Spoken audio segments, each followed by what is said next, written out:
Well, hey friends, here we go for round 2 of bonus content. You would not believe how much we can't cover in a sermon each week. And you wouldn't believe how hard it is for a preacher not to cover everything that they've studied. How painful it is to leave half the stuff on the chopping block. But we can't cover it all in a sermon. We don't want to bore you. We don't want to lose you. But there's so many angles and details and cool nerdy stuff. And I'm sure that's an oxymoron, cool and nerdy. But there's some really great stuff. A lot of it helps us to be able to engage our text better, to read our Bible with greater understanding. But we just can't cover it all. So we don't. And I personally believe it's blasphemy to bore people with the good, great, fantastic news of Jesus. And so we have to package it in a way that we can't cover everything. So hence the bonus content.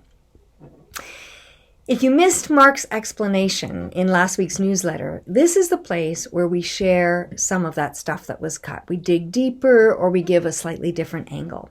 And this past Sunday, we looked at a powerful story. It was in Luke 7, verses 11 to 17, of Jesus resuscitating a young man's life. And it was a big deal. But the focus in the text, surprisingly, was not so much on the miracle of this resuscitation as much as the impetus or the reason for the miracle. It was compassion for an unlikely person, compassion for the underprivileged. And yet, we can't minimize the fact that Jesus brought a guy back to life. I mean, that's pretty epic. One of my favorite theologians has said this. He says, the glorious crescendo of Christian eschatology, and eschatology is just a theological word for the ending of God's story. So the glorious crescendo of God's story is the abolition of death and the arrival of a healed cosmos in which God is all in all.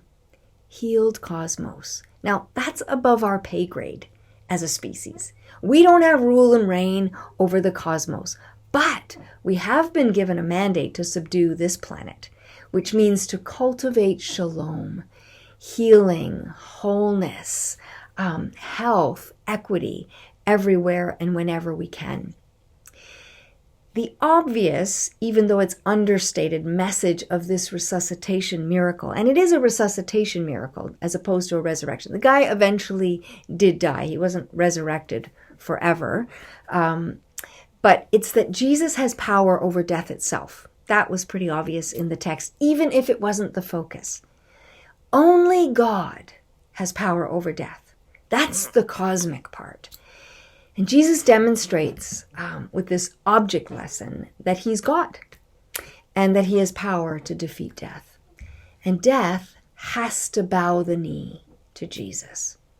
There were other resuscitation stories in Israel's history, and this story mirrors almost perfectly another such story of a widow in dire circumstances who loses her only son. And the great messenger of God, Elijah, raises him back to life. Although I should say it wasn't Elijah that did it, it was God. Elijah prayed and prayed and prayed to God, and God brought him back to life. The enormous difference between the Elijah story and this story is that Jesus raised the son. He didn't pray to God to do it. He just did it. In other words, Jesus did what God did. He fulfills the role of God in the Elijah story. And Jesus was showing that not only did he care for this widow in this moment, that it was really important to him. Shalom is really important to him. And you know, she's an unnamed widow, just as an aside here, which I think is really interesting and very, very fitting. She actually represents anyone in dire circumstances who finds themselves on the outside of society. But not only was Jesus showing that he cared for the widow, cared for life itself, but that one day death would be no more. Ultimately, it would be defeated by Jesus' own resurrection.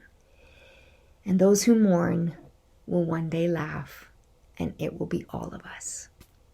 So there's the bonus content. It got cut. I hope you find it helpful. We'll see you soon.